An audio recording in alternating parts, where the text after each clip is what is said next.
I think as a human being, you're willing to let yourself down, but you won't let somebody else down. So I think accountability is huge. That's why even as a coach myself, I have a coach. Welcome to the Shiftwork Athlete Podcast. We connect with shift workers conquering life challenges and chasing big fitness goals. The goal of this podcast is to inspire and motivate our shifter community to stay fit and stay healthy with such a unique lifestyle. All right, ladies and gentlemen, welcome back to the Shiftwork Athlete Podcast. My name is Spencer Barlow. So today, my guest, she was a police officer for 4 years.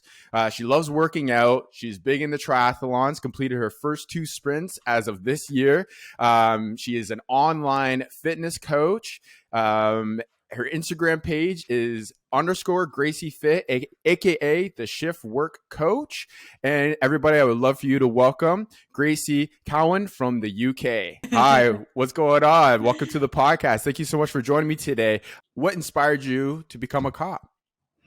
It's something that I've always wanted to do. So even from being a very young age, it was always, I wanted to be a detective. That was cool. That was my only goal growing up. So I went to college, then I went to university. I did criminology with the idea of going to join the police and become a detective. Then I joined the police and I realised I liked the being actually out there rather than being in the office, which a lot of what detectives do is office-based. So I kind of just stayed being the kind of foot soldier on response and being out there. That I just loved that kind of environment. So I think my whole life has always been based on service. So every job I've ever done has always been based on helping others, whether that be when I worked for the NHS, then I worked in children's homes, then I went and joined the police, and now I coach people that are in the police and that are awesome. Shift workers. So yeah. Awesome. Well, thank you so much for your service and getting gaining the knowledge that you need to be successful, being on the road and stuff like that. And I'm sure it's not an easy job whatsoever. So when you became a cop, did you know about how the shifts were going to work, or was that something that you weren't even thinking about? I didn't really think about it, to be honest, because I'd always done shift work. So before joining the police, the children's home, they were sleepovers. So you'd start at 7 a.m. and you'd finish at 8 a.m. the following day. So I was always used to missing social gatherings, having, some days you didn't get to sleep. And then I worked nights at the hospital as well. So I've never, ever fit into that 9-to-5 lifestyle as such. And I always quite liked the fact that shift work, your days off aren't the days off that everybody else has. So if you want to go shopping on a Wednesday when it's quiet, you can do. So apart from missing things and the odd party or someone's birthday, I actually quite liked the shift work routine and how it fit around my life. Well, that's great. It's funny, the more shift workers that I talk to, they have come to say pretty much the same thing, is that, it's a unique way of living. You do miss out on certain events, but they kind of like it because it's your own kind of community, right? Like everybody's working. Well, you have time to go out and do whatever you want. I can relate to that fully. Like when I train and I go out to a park or, the gym or something like that, and it's during the day where everybody's working, I'm in heaven because there's nobody there taking up equipment. There's not a million people on the path that I'm running on or whatever, right? And then if I need to do any appointments, etc. So I couldn't agree with you more. It has really grown on me as well over the past years. But like the first year, I was like, oh, this sucks. I'm missing out on group workouts and blah, blah, blah, blah, blah. But yeah, you figure it out along the way, right? So that's great that you already had experience beforehand getting into becoming a police officer. So while you were a cop, what was your lifestyle like based around your health? Let's not so much get into like the nutrition and like the sleep, but what are some of the things that you were experiencing maybe with like energy levels and you know, maybe your mood and stuff like that. Is that something that you noticed was kind of shifting a little bit, or was everything kind of like the same because you already had the experience beforehand and everything just kind of became the norm? No, I think it was massively affected when I joined the police, because I think the shift work that I'd done previously wasn't as intense Mm, as being a police officer, and it was a set shift pattern, whereas with the police it was earlys, lates, nights, so you were constantly up and down. Moods, yes, um, again up and down. Fatigue, mainly when you were coming off your nights, it tended to go then straight into an early shift on your next set. okay. So I used to struggle with fatigue a lot. And I think on nights you just I was in a constant state of you're a bit delirious, a bit like, what day is it? Wake up, like, what day is it? Right. Where am I? Am I working today? You just Yeah. like, Yeah. what? But you just power through, don't you? And I think a lot of the time it's your adrenaline that gets you through the shifts. You know, if you've got a busy shift and you're dealing with a lot of crisis and things like that, it's your adrenaline that gets you through, and then you just like crash at the end. But yeah, I think I've noticed massively a massive impact since I've stopped doing the shifts. My moods are a lot lighter. I don't feel as fatigued. I can have a regular sleep pattern now, whereas before I did really struggle with it. Yeah. Okay. Yeah, I can imagine, especially if you're working 3 different types of shifts. So what exactly Mm. were your blocks? So it is possibly the worst shift pattern that you'll ever hear. So it was a Yeah, it response sounds shift. like it. It was a response shift pattern. I mean, they've been saying that they're going to change it for ages, but I've still got friends that are in the job and they've still not changed it. So Mm, it was an early shift was a 7 till 3 or a 7 till 5. A late shift was a 3 till 1 in the morning, and a night shift was 9 p.m. till 7 a.m. But the way it worked, you did 6 shifts on, which were a mix of earlys and lates. Then you had 2 off, but realistically, you didn't have 2 off. You had 36 hours off. And then you'd go right. Yeah. straight into another 6, which, so those 2 blocks, I think, were, if you finished on time, 60-hour weeks. Mm, And then you had 3 days off at the end of that. And then you'd go into nights. But then it was like a 5-week block. The last 2 weeks of it were actually okay, because that's when you got 4 days off. But the first 3 mm, weeks of it were just horrendous. So I think you worked 18 days with very minimal break and very minimal rest. So you just found people's motivation to actually do the requirements of the job. People didn't want to come to work. There was a lot of moaning. There was a lot of eating takeaways and just kind of anything that can get you through the shift. mm-hmm, Drinking mm-hmm. too many coffees, not being able Yes, to. of course. I think for those 3 weeks, those first 3 weeks, I very rarely saw anyone apart from the people that I worked with. Because it was just so intense that you just came home, you slept. It was literally eat, sleep, for me, train, work, repeat. Yeah. That sounds pretty exhausting because, like you said, Yeah. even the last 2 weeks, you only get those 4 days. Like, but like that's a long stretch to go with like no like structure. Mm. And sorry, were they 8-hour shifts or 12s? So 9 times out of 10, they were 10-hour shifts. Okay. Yeah. Oh, There was 10-hour shifts. Okay. there was a couple that were 8, Okay. but the rest of them were 10, 11 or 12-hour shifts. Yeah. Weird. So even your shifts are all over the place as Yeah. well. I mean, to get off work at 1 a.m. like that sucks. Like Mm-hmm. Yeah. that must have been so challenging. Okay, so let's get into the fitness stuff. So you're trying to work these really weird shifts and stay fit. So now, were you always working out before you became a cop? I'm assuming you had to be fit just to get the job in general, right? But was Mm-hmm. fitness like priority number one, like non-negotiable? Yeah, so I mean, my fitness journey began about 14 years ago. I used to actually be quite overweight. So Okay.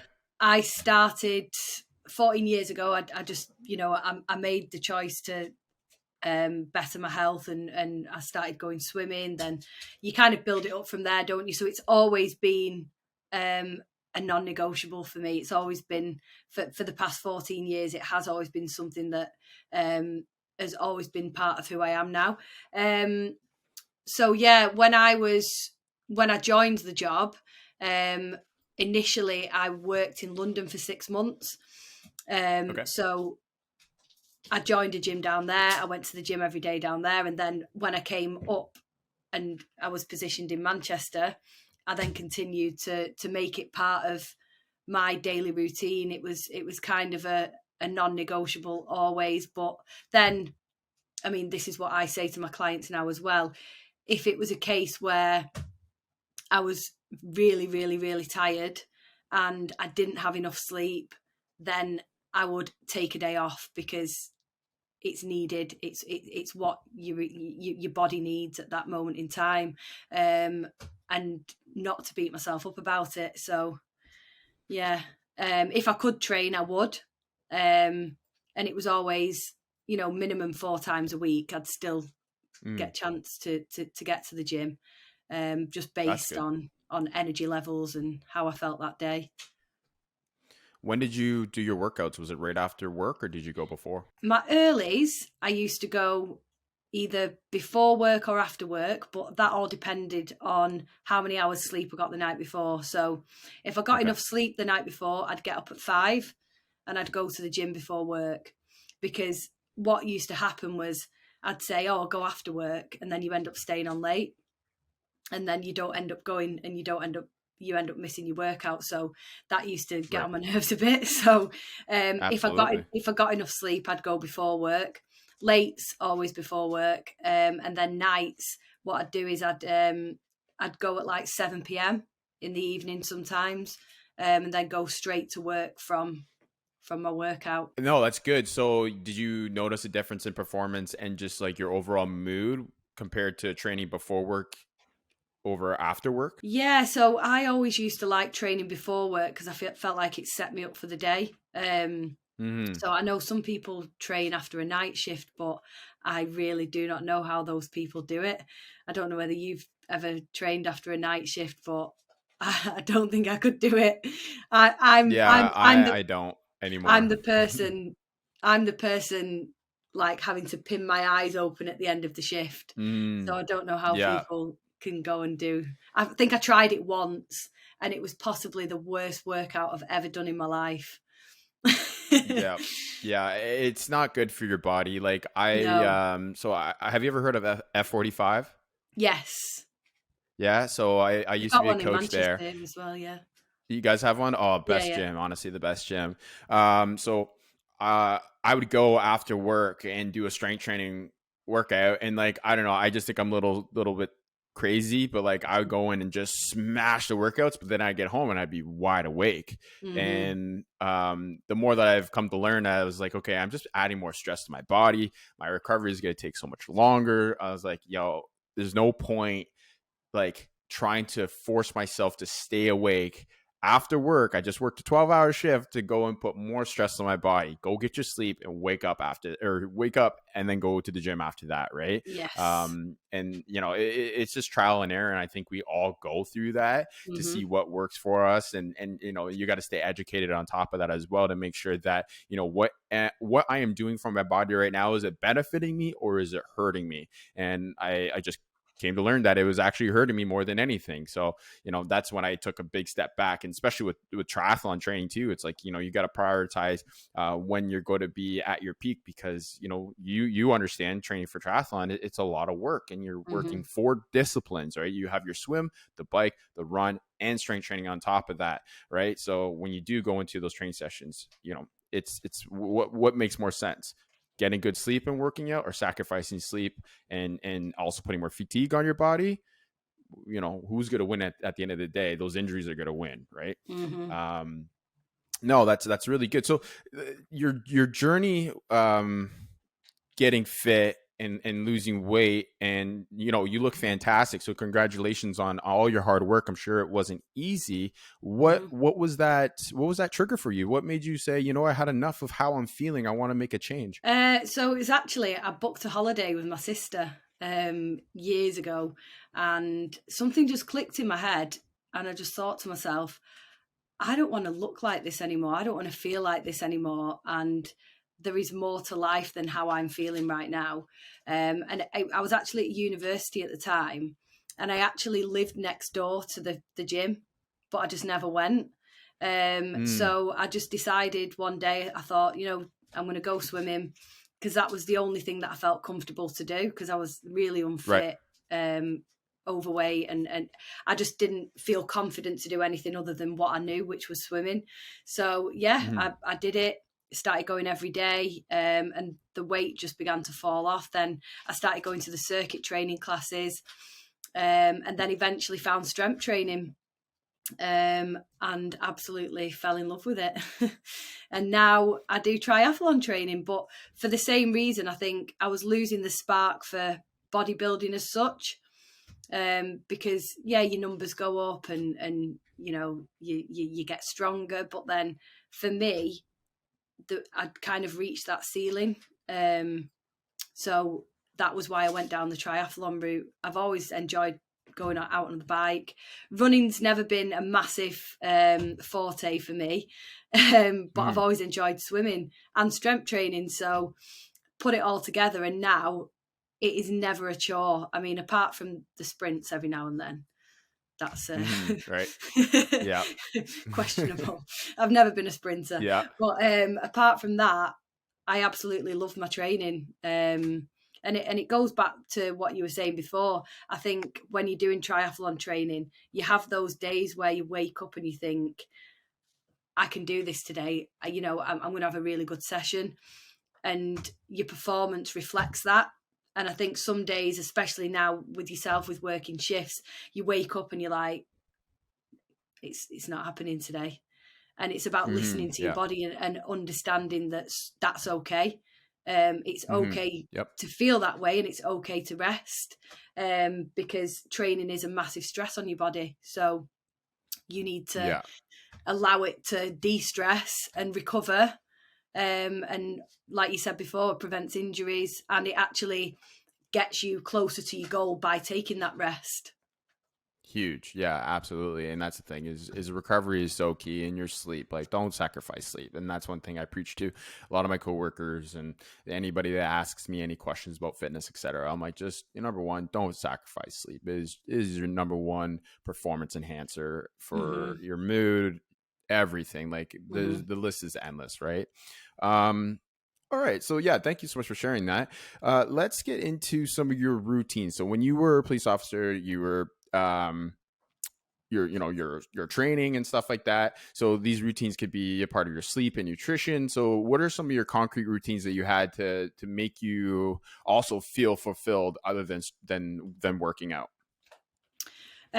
So my sleep, that was huge for me. At the time, I was living in a house. It was like a family house, so I was living with my partner. Um, mum, dad, brother. It was quite a busy household. So for me, sleep was quite, important, working the shifts, and not going to sleep at the same time as everybody else. So Right. I always made sure I had earplugs. I had Mm-hmm. an eye mask. And then I actually take a supplement called Support Max Neuro PM, um, Okay. which is, it's all natural products like ashwagandha, lion's mane, things like that. But it just kind of helps keep you in a deep sleep. Right. Um, Yep. and blue light blocking glasses. I used to actually drive home with my blue light blocking glasses on. Do you have the clear ones or do you have the ones with the actual yellow Yeah, tint? the clear ones. Yeah. Yeah. I mean, I Mm-hmm. did have the yellow tint ones at one point, but I thought I was getting a few funny looks on my way home, so I thought I'll just get the ones that look like normal glasses. So yeah, my sleep routine was always that, and I always made sure that I got a minimum 6 to 8 hours. And 6 was quite low, but I think when you're working nights, I couldn't ever really seem to get past that, just based on living in a household where there was people coming and going at all times. And I think maybe if I had a routine where there was only me in the house, I probably could have had a longer and deeper sleep, but that wasn't something that I was able to do at that time. Nutrition wise, I always made sure I planned ahead on my rest days, so I knew exactly what I needed to do for the rest of the week. And when it came down to food, I always took my food into work. So I prepped it and took it with me, because even if you don't get a chance to eat it at the time that you need to eat it, at least it's there to fall back on. And then I always used to make sure I had a protein bar. I mean, I know they're not the best, but it's something that's going to, keep you going a little bit more than That's right. a donut. At least it's got exactly. And that you weigh out the pros and cons, protein bar or a donut, right? Here comes the crash. Here's some sustainability. No, that's very smart. So when it came down to your eating routine at work and stuff like that, were you always eating the same thing all the time, or did you try to mix it up a bit? Like, I know for myself, I stick to usually the same thing all the time. It's like a salad and a shake and then a snack. Mm-hmm. Yeah, I did tend to stick to the same thing. It was like a running joke, to be honest, with all my colleagues. It's like, oh, you got your chicken again, you got your eggs again. But then it was quite funny because my colleagues actually then started to bring in the same food. So it was like, oh, what's that? What's that you're eating there? What's that you're eating there? And then next week they'd have the same thing. So it was quite good actually, because then I was influencing other people to actually stop spending £10 a day in the supermarket buying a packaged sandwich when they can just make it themselves and take it in.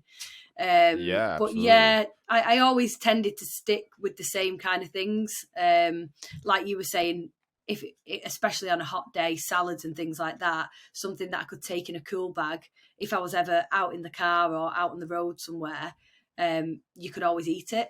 So it's not something that needed heating up. But then, if I was training on my night shifts, I'd always take my post-workout meal and have that for my breakfast when I got to work. Awesome. No, that's very smart, is definitely being prepared beforehand, like you said, so you don't cave in. Seems to be a running theme here. You don't want to cave into those temptations, because you always have those co-workers that love their sweets, and it's so easy just to kind of have that devil on your shoulder and your hand just reaching out, just wanting to grab it. And, I fall for it sometimes. I will not deny it. Like, I am not perfect. So when it came down to your day shift and your night shift, did your eating change a lot, or pretty much the same? I'd say it changed a little bit more. Like you were saying, you do tend to start craving a little bit more sweet things, and because your body's tired, your body's natural way to deal with that is to go for things like carbohydrates. So I did used to take a little bit more like dark chocolate into work and things that were sweeter. So I'd swap out one of my meals for maybe a yogurt with some dark chocolate and fruit in and things like that. So it kind of stopped me from eating as many sweets. And then a nice little morale booster too, right? I did used to swap out a few meals, but 9 times out of 10 I'd say I used to have days where I was really hungry on nights, and then days where my stomach just couldn't digest food on nights. It just depended on whether I got enough sleep, or there was loads of other things that kind of come into it. But some nights you're starving, some nights you're not. I don't know whether you're the same. I do have that. See, my schedule is very fixed, right? So I just think naturally over time that my body has adapted just not being super hungry. I kind of have to force feed sometimes on night shift. I actually cut my meals around 10 or 12 o'clock. But usually around 10 o'clock, I'm like, I'm not even hungry anymore. Like, why am I eating this? But I just know that I need the fuel just because of training. That's the only reason why sometimes I need to force feed myself. And it's Mhm. not like junk food or anything like that. Like I said, I usually have my salad, my shake, or like I have a dinner that's got, high in protein and fats and stuff like that. Because I need to repair, I need to replenish. So yeah, I kind of relate to it, and like it's hit or miss because same thing. Yeah, like I'll have Oh, some nights where I'm just like sorry, my dog starving. Yeah, no problem. My scared dog me will probably then. come in here eventually as well. You're just in the I, zone. I gave him a bone before we started just to keep him quiet. He's like, I want attention now. Get back over here. Yeah. Um, so do you fast by any chance? Do you incorporate like a time that, so when you do roll into your night shifts, like you may eat, but is there a certain time that you're like, you know what, I'm done eating, like this is always like, how do I want to say, it's like is there a specific time that you just cut food out altogether and you wait until you wake back up? Yeah, so I used to space my meals out 3 hours apart. So I wouldn't Okay. eat anything in between those 3 hours, just so it'd have time to digest. Because obviously, as you know, your body isn't ticking over as it should be, so it takes longer to Right. digest your food. So I'd make my portions smaller, and then eat every 3 hours, and then I'd stop eating 4 hours before I finished, so that when I got into bed, my body was focusing on sleep and sleep only. Right.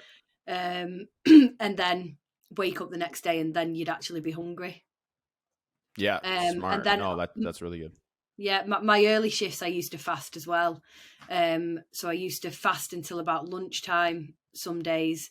If I hadn't trained, that was just to kind of break up the long day as well, because if you're up from 5 a.m. and then you're going through all the way till 10 o'clock at night, just to be able to space it out. So, because 9 times out of 10, I wasn't actually hungry in the morning. So I was just eating for the sake of it being a habit. Right. So I just found myself, if I wasn't hungry, I'd just fast until I was hungry.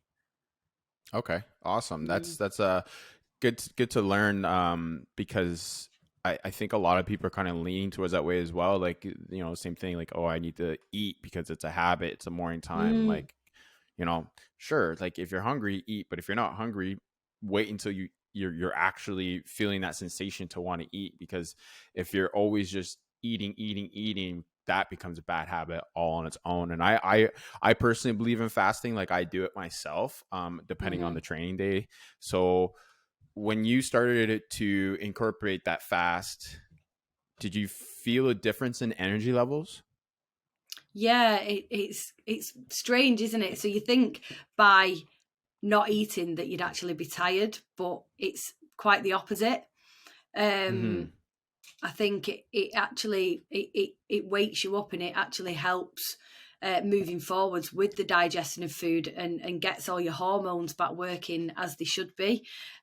So yeah, I'm a massive advocate of it as well, but also in a sense that when I was doing my photo shoot prep, when my calories were extremely low, it gave me a smaller window of food. So Mm-hmm. Mm-hmm. when your calories are quite low and you're dieting as such, um, if you've just got that 8 hour window of food to eat, you feel like you've got more food. Yeah, yeah, So because you're just trying to get as much as you can in that yeah, time, right? yeah, Yeah, yeah, and then you gotta have the self discipline to cut it at that once the 8 hour window is done. That's the hardest part I find a lot of people have yes. with the fasting, right? But it just comes down to building that self control and having those systems in place that okay, if I go to bed, say at 9 o'clock, I have to cut my food out by 7, and Hmm. like if it's a 7 hour window, that's then so be it, right? Because yeah, like when you're eating heavy close to bed, or you're eating over your calorie intake, especially if you have the photo shoot lined up, like those things are going to affect the results, right? Hmm. So yeah, that's good to hear, because I find that there's not a lot of talk around people doing fasting and how it benefits them when it comes down to their energy, or if they're trying to lose weight, if they have a photo shoot or anything in general. Like I said, like it's good to fast on the days that you aren't doing anything super high intense, and then the days that you actually are training. So like I don't know how it is for you when you do your triathlon training, on your days off, for myself, like when I wake up, I usually cut my fast right away just because I know I have to do a workout in the next, 1 or 2 hours. Right. So it just depends on the day specific when you choose to fast, but it's not something that always needs to be there all the time. And I think that's where people get it a little bit mixed up. They just think like, oh, I can't fast every single day. I got to train here. I got to do this, got to do that. It's just, the days that things are a little bit more slow is when you could throw that fast in there, let the digestive system do its job. And then, when you have a day where you're going to be a little bit more busy, you need that energy and fuel, then you could break that fast much earlier. Yes, 100% agree. My coach actually is quite an advocate of fasting as well for that reason, for the digestion and everything. Did you always have a coach when you were a cop as well? Did you have like a personal trainer or program? Yes. Yeah, I've had a coach now for the past 5 years, I'd say. The coach that I've got now, though, for my triathlon is not the same coach that I had when I was in the police. Okay. So what was the coach for when you were police? That was for strength training specifically? Yeah, just strength training specifically. I did my photo shoots, bodybuilding. Actually, no, Dan started coaching me in January. Yeah, so he kind of crossed over into now as well. Okay, awesome. That's really cool. So do you think with your weight loss and then the bodybuilding stuff like that, that having somebody give you structure and support, such as a personal trainer or a coach, was really beneficial to you getting to your goals sooner? Yeah, 100%. I say this all the time. I think as a human being, you're willing to let yourself down, but you won't let somebody else down. So I think accountability is huge. That's why even as a coach myself, I have a coach, because I'm so focused on my clients and everything that they need to do and what I need to provide for them, that I think if I didn't have that structure and that routine and someone to check in with, then sometimes you let it slip. Not that I wouldn't have the motivation myself, but I think delegating that to somebody else to say, right, do this, do that, and this is what I want, how to do it. I think it massively helps. Yeah, he's great as well, and I love his programming. That's awesome.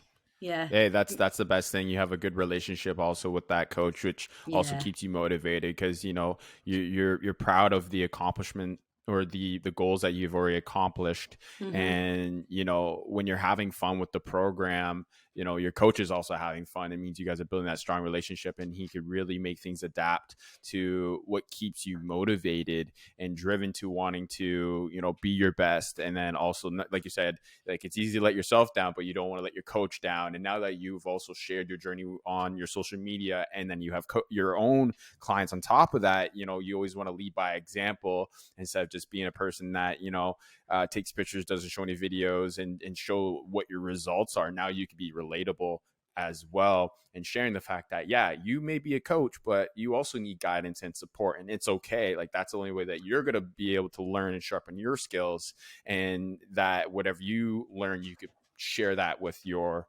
clients and stuff as well, right? So what really keeps you driven and motivated though? Like where's that fire coming from? Why do you want to help other people? Why do you want to keep staying on top of your health? Like what keeps you so motivated? I think, well, I know because of how I felt all those years ago, I know that I can help other people that are feeling that way, and I know that that there is a way out. I mean, I think I wrote a post on it a couple of days ago about how fitness saved my life, because I was mentally and physically not in a good place. And now the journey that I've been on, it's had its ups and downs, and you do have your days where you don't always feel motivated, but it's about picking yourself back up and realizing that by staying down, you're not actually going to get to where you want to be. So, there's only you that can make that choice to actually, go to the gym and do the things that you want to do to get you towards your goal. But yeah, like you were saying before, we are all human.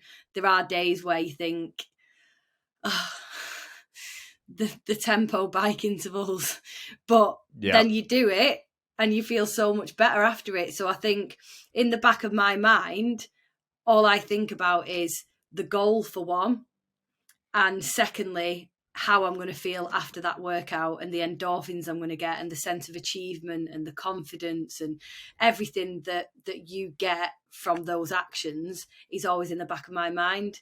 And I enjoy it. I actually enjoy it. It's never a chore to me. So, yeah, I think in a nutshell, that's why. That's awesome and extremely motivating. And that's the thing is like, you know, we all have our own personal small checklist that we like to, you know, put the check in the box. And yeah, it's Mm-hmm. that sense of achievement. You're going to have a workout and your coach is going to give you something. You're going to sit there and be like, what the is this? Yeah. And you're like, my legs are sore. I'm fatigued. I'm tired. But it's just, you know, putting one foot in front of the other. Put your shorts on, put your bike shoes on or your running shoes, whatever it may be, that task is in front of you, and Mm-hmm. just take that first initial step. And then next thing you know, you're halfway through it and you're like, okay, I've made it this far. I'm just going to finish it. And then when you sit back, you just give yourself that mental check, and it's the most fulfilling feeling ever, because you know it just allows you to think to yourself, okay, if I could do this, I could do anything. And you know, whether your goal is weight loss, whether if it's just health in general, whether it's just being a much happier person, it's like, you know, you just got to take those small baby steps and eventually you're going to get there. And like you said, you know, it doesn't feel like a chore no more. I'm sure it did at the very beginning. It was dreadful. Mm-hmm. And next thing you know, a month or two down the line, you crave it. You can't wait to go and work out. You can't wait to go on that nice recovery run or whatever it may be that you have programmed that day, because yeah, the endorphins and the way that you feel after that is just so empowering. And you just want to share that high energy and wealth of you know, motivation with other people, right? And it's just, yeah, like, why would you not want to feel that way? um okay, this question, I won't lie to you, I came up with this question because of you, and I can't remember why exactly, and I think it was based off of your, you don't even know what it is yet. You're laughing. No, This is it's interesting. a I'm gonna see nervous how this laugh. goes. Yeah. So you're breaking the ice with this one. So um with this question here, it's an interesting one, and I think it's going to really open up your mind a little bit, and I think it's cool too, because it's the sense of feeling that you don't think um, you would have been experiencing because you made these choices that you've made now. So the question is, um, incorporating fitness into your routine. Um, what do you think your life would have looked like if you didn't incorporate fitness and change your health? Ooh. I'd say quite miserable, to be honest, um, because of how I felt and how I looked and my whole outlook on life wasn't great at the time. So I think, like I said to you before, it literally changed my life for that reason. I grew up with a gymnast as a sister. Um, my older sister, she was very athletic. She was in all the teams at school, and I kind of lived in her shadow, and never really achieved anything fitness wise. So I think, hadn't I have made it part of who I am now, I think I would have always been that unconfident, um, quite introverted child. I'd have always had Mm-hmm. that person inside of me that would never have come out and actually done the things that I've done now. I think that's why doing the triathlons and the half marathon and the Ironman and everything that I'm doing now is such a huge achievement for me, because it was something that I always thought I could never do. I was always last over the finish line at sports day. I was always the kid that pretended to forget the PE kit because I Right, didn't want right. to do it. That you know that Mm-hmm. that that was me at school.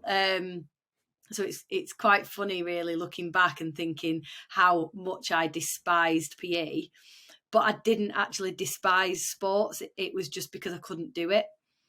And I think now, the level of fitness that I've got and where I am, it's mind-blowing, really. Yeah. Makes you feel unstoppable, right? Yeah, of course it does. Yeah. And that's why I want to help so many other people, because I know that it can be done. And you just need to find that reason why beneath the why with people of, where they want to get to and how they're going to get there, and carve out that path for them and go, no, this is actually, you can do this and this is how we're going to do it. So yeah, and build that confidence. And that's a great story, and thank you so much for sharing. That was a fantastic answer, and I'm sure a lot of people can relate. I can relate.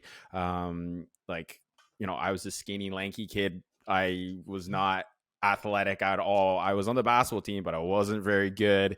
And it was always the kid being picked last. And same thing. I was introverted myself. I just kind of saw my friends being amazing football and basketball athletes, and I'm like, frig, like I can't do that. And next thing you know, I found the gym. And to relate to what you're saying, it literally changed my life as well. So I actually grew up with ADHD and a learning disability. So I had things that were also different factors in the back of my head that were making me think that I was not good enough, or I would never, achieve to something more than what people would tell me that I was good at. Right. And their pressure on me was very low.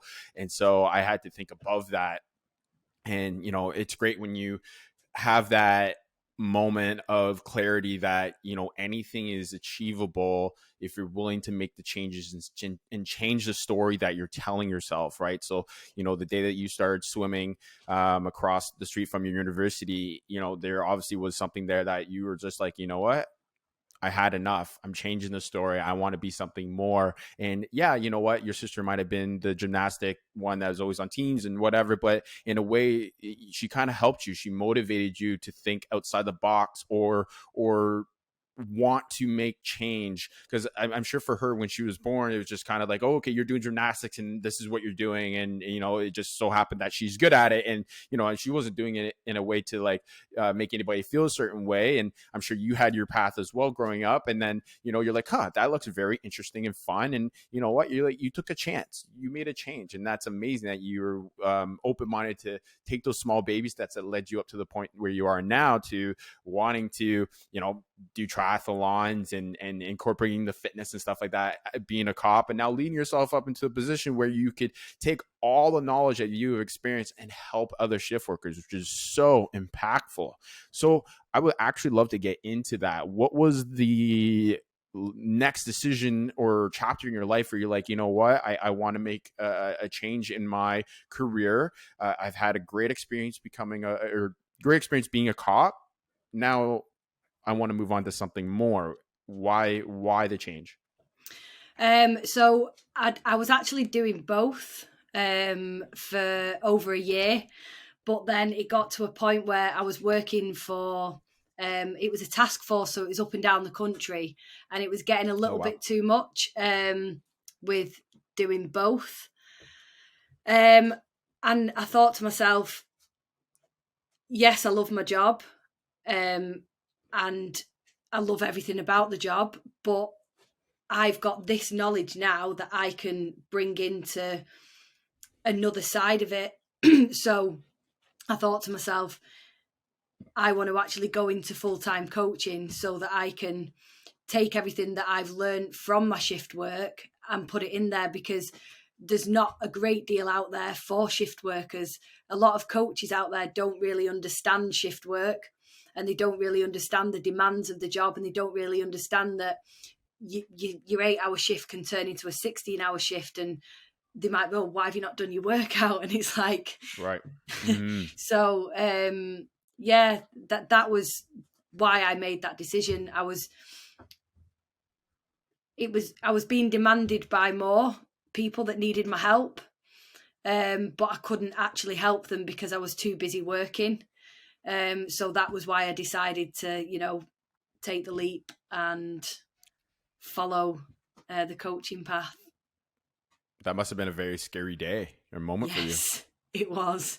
It was indeed. Yeah. Very emotional as well, because the police was my dream job. Yeah, it was everything that I always wanted to do. So yeah, it wasn't a decision that I took lightly, but it was something that I knew I needed to do. And it was one of those, if not now, then when? Mm-hmm. Because Mm-hmm. I'm 33 now. Time's ticking away. I'm not getting any younger. Mm-hmm. And I Right. think sometimes you've just got to take action. Yeah. And I think that's something that I've learned over the years, is that you just have to do it. That's amazing. Wow. Wow. I can't even imagine what you were thinking or feeling at that time when you handed in your badge and you just kind of Yeah. be like, wow, like I am now going to invest all my time into this different chapter in my life. But you have already seen the results, and and now this is just as my like speculation of how you were feeling. But I think the fact that you saw a positive result towards your clients other than what you were experiencing being on the police force, kind of always being like a negative result with a positive result, because it's kind of like 50-50. You're helping somebody, but you're also putting somebody behind bars or whatever it may be, or they might have hurt Yes. somebody, and so there's always that kind of like negative, like, oh, okay, like I wish I could have done more for that person that might have got hurt, or stop the situation that's happening in front of us. And that becomes very hard to maybe sleep with or think about when you're like, okay, like I could do this fitness stuff and help people stay healthy, and I'm always seeing positive, or I could deal with the 50-50 that it could go either way, right? Yes. So yeah, like that's very powerful. Could we get into that a little bit by any chance, the mental health aspect of it? Mm-hmm. How Yeah. shift work, mental health, like, did you notice there was a lot of ups and downs with that? Yeah, 100%. And I think I can vouch for a lot of my colleagues as well. A high percentage of the officers that I worked with have or do suffer with PTSD, post traumatic stress disorder. And at the time, I think you don't actually think that the situation is going to affect you. But it's later down the line where you just see, certain things in your mood or your behaviors or the certain ways you react to situations, and that sparks it in your head, and you think, no, actually, I think I might need to actually go and speak to someone about this. So I actually had therapy when I was working in the police for things that, that I'd come into contact with or situations that I dealt with. And I think it's massive across the police force, to be honest. And I'm actually doing a skydive next month for a mental health charity for the police. Yeah. Amazing. I was going to Think, get into that too. That was going to be one of my yeah. next questions. So this is good. This is good. Yeah. But yeah, I think my mental health now, and I think it's massively impacted by sleep. Your mental health is massively impacted by sleep, because if you're not getting enough sleep, then your brain doesn't function properly, and everything else, your hormones, everything just goes a little bit haywire. So I think since leaving the job, I have had a lot more mental clarity.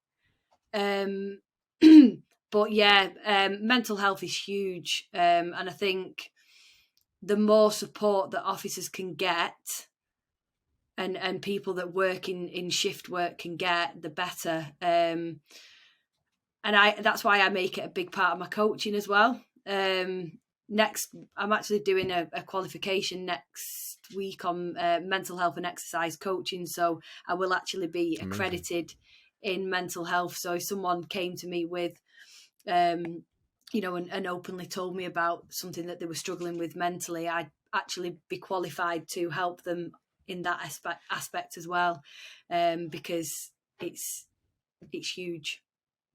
It's no joke. Yeah. And, Mm. good point about bringing up how your sleep is so important towards your mental health. And once again, thanks for sharing how you've experienced, mental health, and you saw the benefit of having somebody to talk to, therapists, or it could be family, friends, etc. Right. But always having Mm. somebody there to support you and, just be a shoulder to not cry on, but just somebody to listen to. You know what I mean? Mm. Somebody to be there and just, you know, be able to share what you're going through and give you advice if you need it, right? So yeah, it blows my mind how people sacrifice sleep and they make it such a low priority on their list, you know, like whether you have kids or family or whatever. It's just like, yo, like just go to bed when you get home, try to get that 6 to 8 hours if you can, right? And it's gonna increase your mental health, like marginally. So yeah, let's get into the skydive donation. I saw that there on your LinkedIn or your link tree or whatever heck I have it, and I don't even know what it's called, on your website there. Yeah, link tree. It's so sad. Like I just got back into social media, like all the Instagram, the Facebook, and I'm still learning. Like I was off social media for about 5 years, and now that I'm back into it, I'm just like, my mind is blown how much I have missed out on. They have like all these different ways to connect all your websites, and like, oh geez, it's crazy. But sorry, please share about the skydiving. This is exciting. I'm sure you're very nervous. Yes. So a skydive has always been on my bucket list. It's always been, I'm a massive adrenaline junkie. I just love anything like that. And it's something that I've said I'm always going to do, but then I've just never done it. And after I left the job, and obviously with everything that I kind of went through with my own mental health, and then seeing a lot of my colleagues struggle as well, I thought, why not put the two together? I want to do a skydive. I can also raise money for a charity that means quite a lot to me. So yeah, I decided to jump out of a plane next month. Wow. Yeah, it's going to be crazy, but I can't wait. Literally awesome. So what's your goal with the charity? How much are you looking to raise? Is this something that you want to continue? Yeah, I've set a target of 300, but obviously the more the better that I can raise, because it's actually run by 2 serving officers, the charity. Okay, cool. So they don't really have a team. They don't really have marketing. They're not really able to get themselves out there as much. They just solely rely on people doing the kind of thing that I'm doing. So yeah, I think I'm going to try and make it part of all the events that I do, maybe with my training. I can start raising funds because I'm now an ambassador for Thin Blue Line UK. I can kind of make it part of my journey as well. Awesome. Do you know what the website is directly off your head that we could share on the podcast here? Fundraise. Oh, what is it? No, I can't think what it is. That's okay. I could always edit this. And, just giving. Yeah, just giving. And then it's / Gracie Fit. Okay, awesome. Gracie Fit, and Grace, I'll add those things into the show notes as well. So I'll get all like links and stuff, and then people can go and they could donate to your skydive. Yeah, will the donation be closed after you skydive, or will it still be open? It'll be closed after I do the skydive. It's only the 15th of September is my skydive. Okay. Yeah, so before then. Yes. Okay, awesome. So I'll see what I could do to let people know about it sooner than later, then before this comes out, and see what I could do to get some support your way. So that's awesome. And I mean, why not? Like you said, life is too short. You know, you can't buy back time. And if there's things that you're curious about, you gotta go and try them out. I am the exact same way. You know, it comes to mind, doesn't hurt to try it out, right? Yeah. And what's the worst that could happen? You don't have a good experience. Okay, go try something else after that, right? Well, you know what? Like we've gone through pretty much everything. Like this has been a fantastic talk, and honestly, like thank you so much for sharing your stories and everything that you've shared with me so far. Do you have any advice for our listeners that are looking to become either a cop or get into shift work in general? Take each day as it comes. I know that sounds really simple, but when it comes to shift work and when you start shift work, there is no right or wrong way to do it. You kind of hone your own craft, find what works for you, find a routine that works for you, and do things your way. Yep. I think that's probably my best advice, because you get so many people saying do X, Y, and Z, and you've just got to be flexible. It's part of the job that you are joining. Flexibility and change is just going to be part of your life. Yeah, absolutely. And no, that's the best thing. Take it as a grain of salt. And yeah, you're going to have a lot of trial and errors along the way. I mean, still take people's advice, but you don't always have to put into action, do everything all at once. Right. And that's the thing. Yes. Take it day by day and just be patient, because you're not going to have the perfect recipe right away. And I'm, 2.5 years into my job. And still I don't have the perfect recipe myself, but all you do is just keep trying. Right. Yes. What is something that you wish you could have told yourself before you started shift work? I wish I could have told myself before I started shift work. In the police, especially, Right. how hard it was going to be. I think you underestimate. I think especially with the police, you watch so many programs and so many cop programs, and you just think, oh, they just cruise around eating donuts and and it's glamorized so much by what you see on the TV, that you don't actually realize some of the things that you actually have to deal with. Right. Yeah, I think that's probably the best thing I could have said to myself. Yeah, no, definitely. That's exactly it, right? They show you the shiny sword and shield, and it looks like you just cut down anything, and it's all smooth sailing. But yeah, like I said, I couldn't even imagine what it's like to be a cop, especially as a woman as well, right? And just the things that you guys have to experience, especially when you're sleep deprived, and you're dealing with people that may be aggressive, and it's probably just such a nice day when you have that one nice person that shows you some respect. And like it's not an easy job, like, and I have nothing but big respect for police officers. And it's a very intimidating position, and it sucks because you kind of have to always be switched on all the time, and you kind of always have to be on your guard, and that must just become so exhausting, right? Mm-hmm. Okay, so now my last two questions. Actually, sorry, before we get into our last two questions, is there anything you want to share more about your coaching? I think we've kind of covered quite a lot to do with the coaching, okay. but yeah, we'll move on to the other couple of questions. Yeah. Okay. All right. So these two questions here are funny. They're supposed to be, nothing too serious. All right. So don't be nervous about them. I'm trying to build the nervousness. Okay. What is the weirdest thing you've seen on a night shift? The weirdest thing I've seen. Oh God, I've seen plenty of things on night shift. The weirdest thing. When you get put on the spot, you can't actually think of these answers, can you? Because they don't actually come to you. The weirdest thing I've seen on a night shift. I actually can't think of anything. Well, I've seen some gruesome things, but that's probably it's probably not funny. Okay. All right. We'll skip that one. That's okay. If you come up with something, we could come back to that one. Yeah.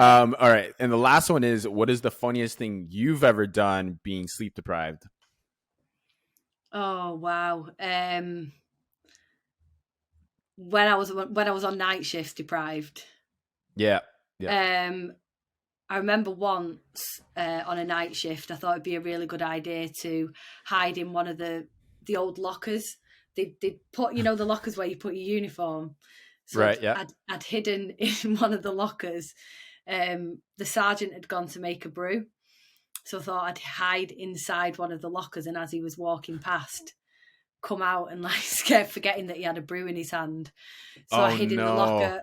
And as I came out, I was like, surprise! And he literally just threw his brew everywhere, and he wasn't the best impressed. Too happy after that. Yeah, but I just used to want to do anything that kept everyone laughing and kept the spirits high on nights. So we used to do some really daft things on night shifts. Probably things that I can't share on here. Right. Yeah. Hey, the brew one's a good one. I'm sure all the coffee lovers out there are probably like, oh, what a waste of coffee. Yeah. Oh, geez, that's hilarious. Okay. No, that's awesome. All right, Gracie. Well, thank you so much for taking time out of your day today. I know we had a little bit of Instagram chat tag going on there, figured out what the best time frame was, and like, it worked out. So thank you so much for once again taking time out of your day. I really do appreciate it. And can you please share where everybody can find you on social media, website, etc.? Plug away. Yes. So my Instagram is _GracieFit, and I am also on Facebook. My initials GC and then Grace afterwards. I've still not changed my Facebook name from when I was in the police, so it's got it set to, if you search my name, you can't find me, hence why it's GC. Right. Hence why it's GC Grace. But yeah, my Instagram is where my main page is, at _Grace awesome. Fit. Yes. Awesome. And, for everyone that's listening, she is an online coach as well. So if you're looking for help and advice, mental health, fitness, she is going to be your number one person to head over to for the support that you guys need to stay healthy, stay fit, and, keep taking those baby steps to lead into something bigger, maybe a triathlon. Yes. All right, Gracie, thank you so much again for joining me, and I hope you have yourself a wonderful week. Yes, thank you very much for having me. It's been great. No problem. Have a good day. Bye. You too. Bye.